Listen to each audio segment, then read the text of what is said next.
Okay, so I was asked to give a little bit of feedback on the challenge question, and I'm gonna do that, but I also don't want to give too much because I really want you to kind of play around with it. So I'm gonna offer a few tidbits to hopefully jog your thinking, but then I want you to really explore this a little bit. Feel free to reach out to your peers. Feel free to kind of talk about the problem. I know you're doing this more on your own over break versus in the classroom where you can kind of hash it out. So feel free to use those as a resource. This problem has a lot going on, and it looks like there's not enough information, but trust me, there is. The first thing I want to guide your attention to is, even as complicated as it seems, in its simplicity, I see four shapes. I have a pentagon pointing down in the middle. Okay, that's this first outline shape going from the inside. I have a pentagon pointing up in the middle. Okay. I have what turns out to be a decagon, a 10-sided figure next. And then finally I have a quadrilateral on the outside. Now, the key word here in this problem is all shapes that appear regular are regular, which means you may assume that the two pentagons and the decagon are regular. Where it gets tricky is we actually know for a fact that this outside quadrilateral isn't a square. Your gut might want to say it's a square, but what I want you to think about is this. If I start at the center and I go to the right, I hit the outside shape at a vertex of the decagon, okay? So think back to the previous section. That means that for the decagon, this would be the radius, okay? So that means left to right, I am twice the radius. Now, if I start at that center and go straight up,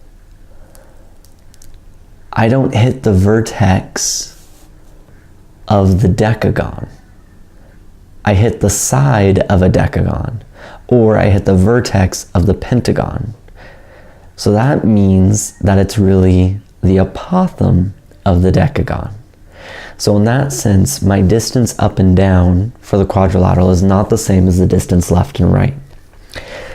Finding the individual regions shaded or dotted is as simple as finding the larger one and subtracting the smaller one. That one I think a lot of us have some intuition about. The challenge becomes, how does this 10 fit in? Based on where it's drawn, I know right away that this 10 piece, which hits the vertex of this upright pentagon, is going to be a vertex. Sorry, is going to be the radius. I know that distance right there is 10. So I have a start to this problem. What I want you to think about is you have an opportunity to find the other values, but you got to use some tricks and play around a little bit. So for example, if I look at the decagon, where does the 10 hit on the decagon? It hits on the middle of a side, which means rather than it being a radius on my decagon, that 10 is an apothem.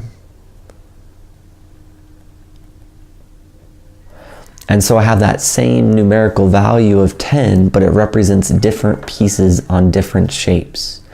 In order to find the other areas, either the internal pentagon or the exterior quadrilateral, you have to take a look at which pieces do you need. You somehow have to be able to find a radius or an apothem for this interior pentagon, and you can.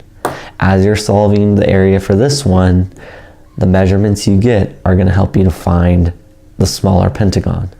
Similarly, as you find the measurements for your decagon, the apothem and the radius will help you find the area of the quadrilateral.